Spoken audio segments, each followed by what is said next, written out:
नमस्ते दोस्तों। आज हम आपको एक ज्ञानवर्धक कहानी सुनाने जा रहे हैं जिसका नाम है नन्हा बादल। तो चलिए हम अपनी कहानी शुरू करते हैं। एक बार की बात है, आसमान में कई बादल उमड़ घुमड़ रहे थे। उनमें से कुछ बहुत बड़े थे तो कुछ बहुत छोटे, कुछ काले थे तो कुछ सफ़ेद, कुछ पीले रंग के बादल थे तो कुछ मटमैले थे। सारे बादल आज वर्षा के देवता के पास जा रहे थे। बात यह थी कि बादलों का सेनापति कौन हो, इस बात का निर्णय होना था। निश्चित समय पर इंद्र देवता का दरबार लगा। एक एक करके बादलों ने अपने आप को श्रेष्ठ बताना शुरू किया। मटमैला बादल गरजा, मुझे सेनापति बनाया जाए। मेरे अंदर इतना पानी है कि मेरे सामने इनमें से कोई नहीं ठहर सकता। काले बादल ने मुंह चिढ़ाया, इतना घमंड। अरे हम जब आकाश में छाते हैं तो लोग कांप उठते हैं, इसलिए सेनापति बनने का हक मेरा है।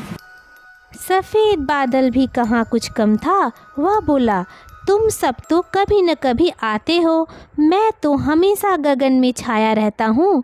भला मेरे सिवा सेनापति कौन बन सकता है। पीले बादल ने अपनी सुंदरता को निहारा। उसे अपने रूप पर घमंड था। वह बोला, मेरे रूप पर भला कोई क्यों न मोहित हो। सेनापति तो मुझे ही बनाया जाए।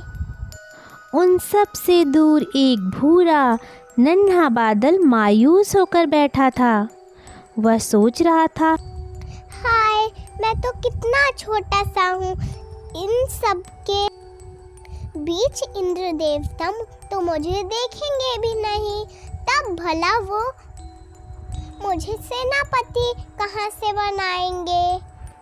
बादलों की बातें सुनने के बाद इंद्र देवता ने घोषणा की, तुम सब अलग अलग स्थानों पर जाकर जल बरसाओ, फिर वापस दरबार में आओ। धीरे धीरे सारा दरबार खाली हो गया। नन्हा बादल उठा और जिस ओर सब चले थे उसके विपरीत दिशा में चलने लगा। पहाड़ नदियाँ लांघते हुए वह अपनी धुन में चला जा रहा था। उसने ऊपर से धरती की ओर देखा तो वह हैरान रह गया। एक गांव में सूखा पड़ा हुआ था।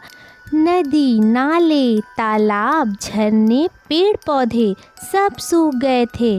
खेतों में अन्न का दाना तक न था। लोग गांव छोड़कर जा रहे थे। किसान अपनी जमीन को देखकर रो रहे थे। नन्हे बादल से यह देखा नहीं गया। उसने अपना जल उस गांव पर बरसाना शुरू कर दिया। फिर तो गांव वाले खुशी से नाचने लगे। लोगों ने सिर उठाकर नन्हे बादल को धन्यवाद दिया। इंद्र देवता चुपचाप यह सब देख रहे थे। वे मन ही मन प्रसन्न हो रहे थे। शाम को इंद्र देवता के दरबार में सारे बादल इकट्ठे हुए और अपनी अपनी बातें बताने लगे। मटमैले बादल ने कहा कि उसने इतना जल बरसाया कि लोग डर के मारे घरों में जा छिपे। काले बादल ने कहा कि उसने इतना जल बरसाया कि नदियों में बाढ़ आ गई। इस प्रकार सब के सब अपनी ही महानता का बखान करने लगे। अचानक इंद्र देवता उठे और नन्हे बादल के समीप पहुँचे। उन्होंने उसके सिर पर हाथ रखा और सेनापति का ताज भी उसे पहना दिया। नन्हे बादल ने आश्चर्य से उनकी ओर देखा। तब इंद्र देवता ने कहा, जो दूसरों का दुख समझता है और उनकी भलाई के लिए तत्पर रहता है वही श्रेष्ठ होता है।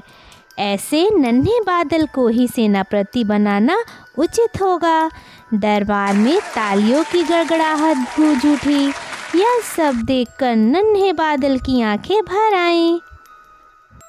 तो दोस्तों, इस कहानी से हमें यह शिक्षा मिलती है कि हमें घमंड में आकर किसी को अपने से छोटा नहीं समझना चाहिए। घमंड करने वाला किसी का प्रिय नहीं हो सकता, न ही वह श्रेष्ठ कहलाया जा सकता है। जो दूसरों को दुख तथा परेशानियों में शामिल होता है वही श्रेष्ठ कहलाता है। प्रस्तुत कहानी यही संदेश दे रही है। हमारी आज की कहानी आपको कैसी लगी, आप हमें कमेंट करके ज़रूर बताएं और कहानी अच्छी लगे तो इसे शेयर और लाइक करना ना भूलें।